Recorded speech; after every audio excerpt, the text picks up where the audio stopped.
Now, on 30th December 2018, I created a video on this platform. And that video took off. I titled the video, Uhuru Kenyatta Kicks William Ruto Out of Jubilee over Raila Odinga. Good morning, guys. Today, I want us to look at three important events that happened this past week and why I think those events are actually signals to William Ruto that his days in Jubilee are actually numbered. The first event, which happened in Maragoli, was the first signal that was sent to William Ruto. And the second signal was sent during Uhuru Kenyatta's round table interview with the media. And this is one thing we are going to extensively look into, the specific areas. And then lastly, we are going to look at Anne Waiguru demands for Jubilee to conduct elections. And I'm going to share the link to that video for those who missed it. Because that video actually came with its own problems. On the day I posted that video, it took off. And by today, the video has generated over 105,000 views on this platform. But it came with its own problems. On the day I posted the video, I lost over 200 subscribers on this platform. Because by that time, we had not created a community. Of course, today we are a community. We agree to disagree. I just started creating videos, and that's why I've shared that particular link. We had just started creating videos. We were at around 10,000, and that single day I lost 200 subscribers. Because these people believed that I was totally against the deputy president, William Samoei Ruto. And they believed I was engaging in anti-William Ruto campaigns on this platform, and that there was no way the president and his deputy were going to part ways. And they strongly believed then that President Uhuru Kenyatta was actually playing Raila Odinga. So when I created that video, they mobilized themselves, and 200 people, they were not really 200, they were around 190 something. So I believe they might have gone beyond 200, unsubscribed from the channel. And this week, the deputy president, for the first time, indicated clearly that there's a problem in Jubilee Party, and that there are people in Jubilee Party who are out to block him, and that these people might decide that Jubilee Party might not even sponsor a candidate, and is now ready to even form another political party. So I'm actually vindicated by the deputy president himself, and it's my hope that those people who unsubscribed because they believed I was unfair, I was engaging in anti-William Ruto campaigns by that time, I hope some of them manage to come back, or if not, then they'll come back to this channel again. Because on this channel, what we do, we just analyze politics the way they are. So if it favors the deputy president, we analyze. If it doesn't favor him, we analyze. If it favors Raila, we analyze. If it doesn't, we don't. If it favors Uhuru, we analyze. If it doesn't, we also just do that without fear or favor. Ours is just to analyze the situations the way they are. So the deputy president actually vindicated me. And as expected, David Murathe responded to the deputy president. And in his response, David Murathe also revealed something which has never been revealed before.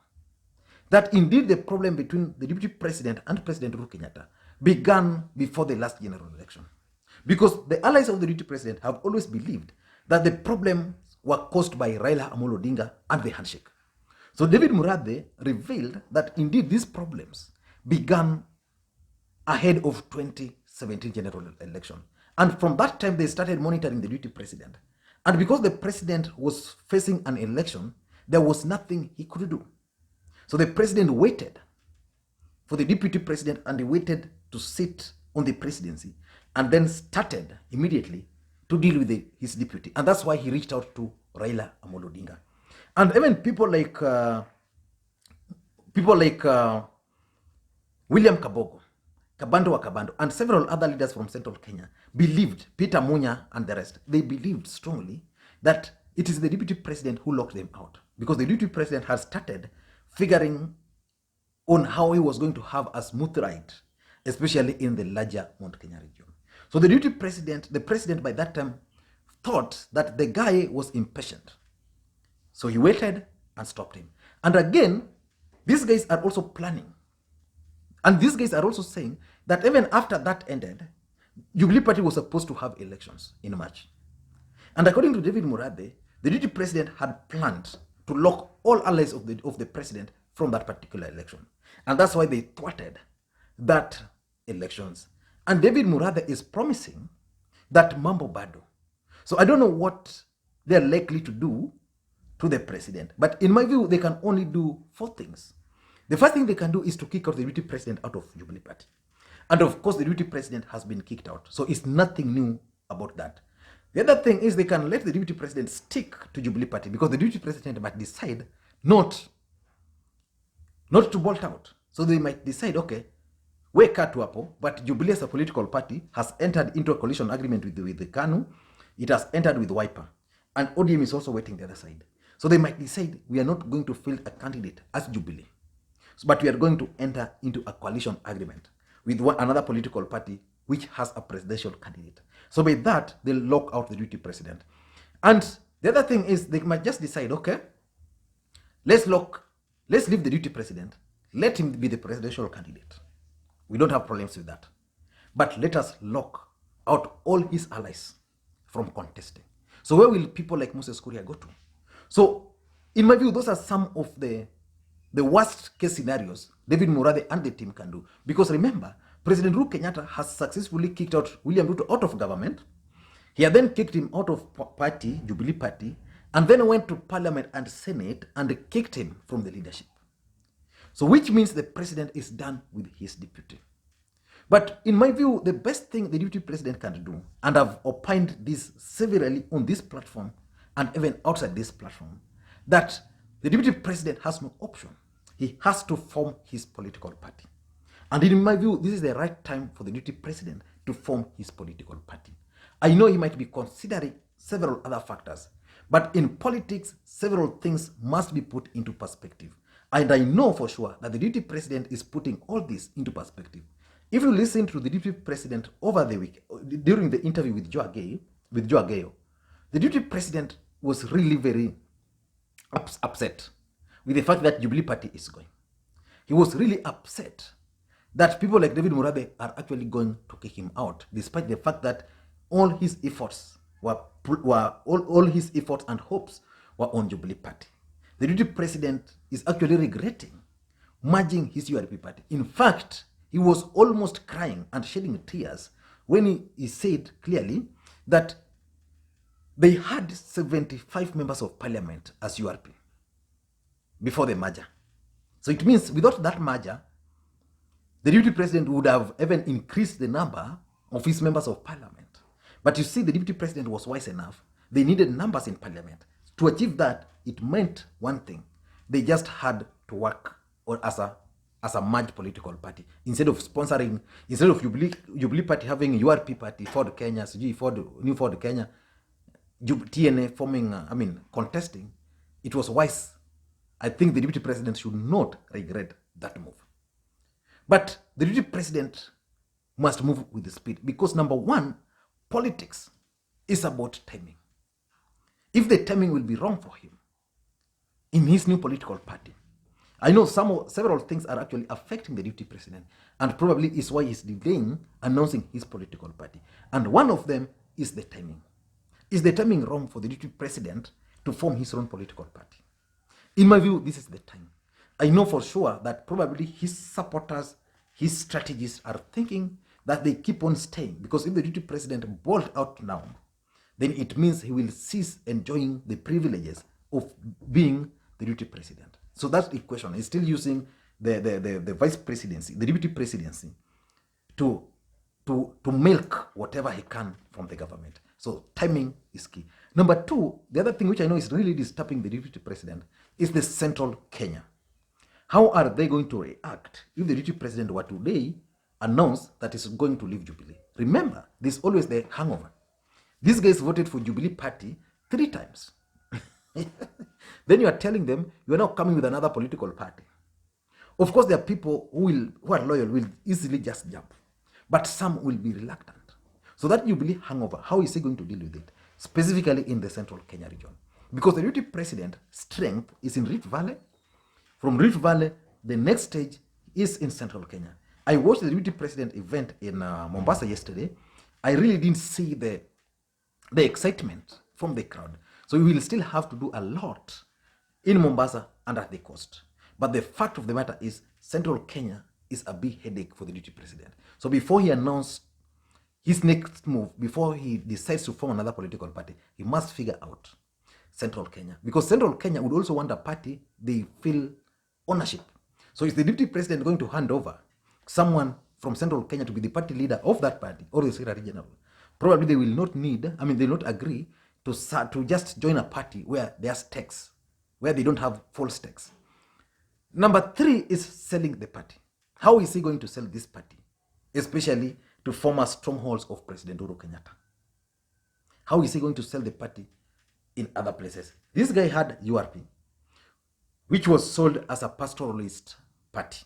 It was easy for him because he was just leaving ODM party. In fact, it was clear that the deputy president was headed to forming another political party. But from ODM, he jumped into UDM of Kirwa. What happened there? He didn't manage to control that party. So the owners of that party declined to give him full control. So the deputy president then jumped and formed the URP. So the same things I'm seeing might actually befall him again in this new political party.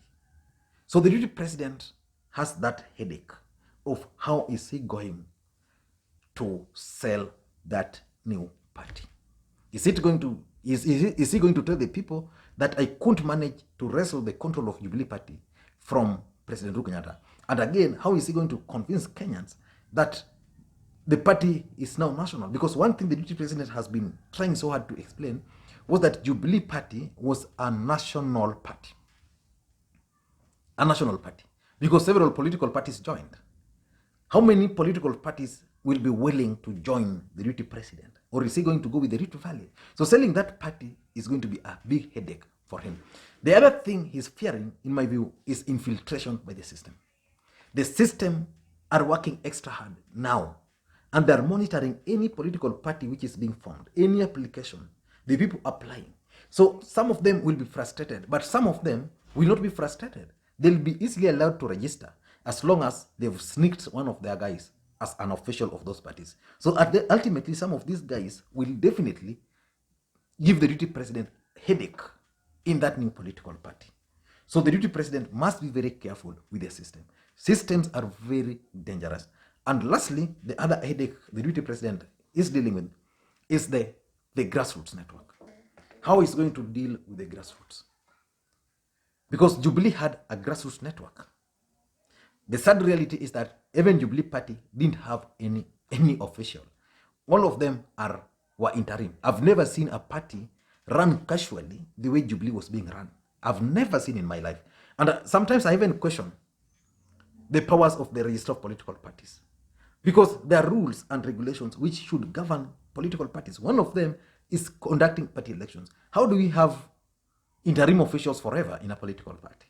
The other day, ANC party submitted a proposal to the register of political parties to suspend its elections for the next three years. I mean, how is that possible? People die, people defect, people get sick.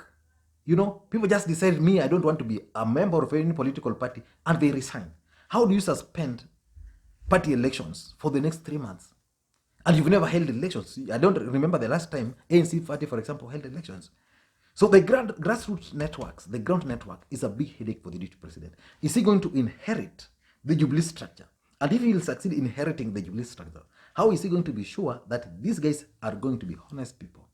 Because the deputy president was in government. He understood how, for example, the system penetrated Okoa Kenya. And when Okoa Kenya submitted the names, the signatures, then someone just started drawing dogs, cats, and the rest. And personally, I was involved in the Okoa Kenya campaigns. I was actually involved in verifications of the of the signatures. I never witnessed the signatures we submitted any funny thing. But when the documents were submitted to IBC, the intelligence guys picked certain books, put their own signatures, replaced the books, and just like that. So they were able to craft a narrative that NASA could not submit signatures. While the signatures were being verified. We had a system where you verify everything electronically and even physically.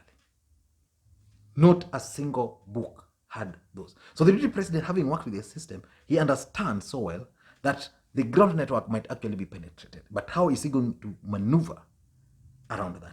I don't know what you think. But my take is that the deputy president has no option today. He has only one option: to bolt out of Jubilee Party. And the time of bolting out is now. I have a problem with those who are telling me that the deputy president should actually wait, because I've had this discussion with several people, including some allies of the deputy president, that the deputy president is still waiting. My friend, waiting is not the best. There's nothing. The deputy president is going to lose nothing. You see, this drama, David Murathe and the group are engaging the deputy president in. What is Murathe going to lose? What is Uhuru Kenyatta going to lose? Even if the deputy decides to stick to that party. I mean, how are they going to lose? They have nothing to lose. It's the deputy president. The deputy president must identify a party. And that party must be taken to the ground, especially where we didn't have Jubilee. Like, for example, to the coast. People like Aisha Jomwa, Mohamed Jopevu, my friend Hassan Omar, those people need to start identifying themselves with the political party. So that they don't create confusion that, oh, today they want to form a coast-based political party.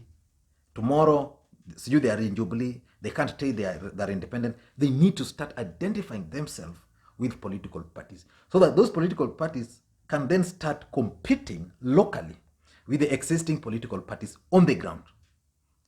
So the time is now. I don't think the timing should wait. But probably the deputy president is also waiting for the referendum, so that after the referendum, when the referendum kicks on, then you will oppose. Then start anti-referendum campaigns. Build a huge team around him. Then that team will go defeat the BBI. Then once they defeat the BBI, then it will be easy to form a political party. The same way ODM was formed after a referendum. I don't know what you think. But this war between Murathe and the deputy president, in my view, the deputy president is the one losing. Murathe has stated he doesn't have any interest in any political seat whatsoever. So the deputy president is the one who is losing. I don't know what you think. Let me know your thoughts on this matter on this platform. Thank you guys, and please may you have a good day. And by the way, Mama Ida was at Ogande Girls High School. That's the school where she studied. And the Arambe there raised millions and millions of Kenya shillings. And from that Arambe, I gathered one thing, that power has actually shifted. Power has shifted. I saw the number of people who attended that event and the contribution from people who sent it. It's clear that the power has shifted. Is it possible that Mama Ida is being prepared as the first lady? Let me know your thoughts, but that's going to be my next video after this. Thank you guys, and please may you enjoy your day. Bye-bye.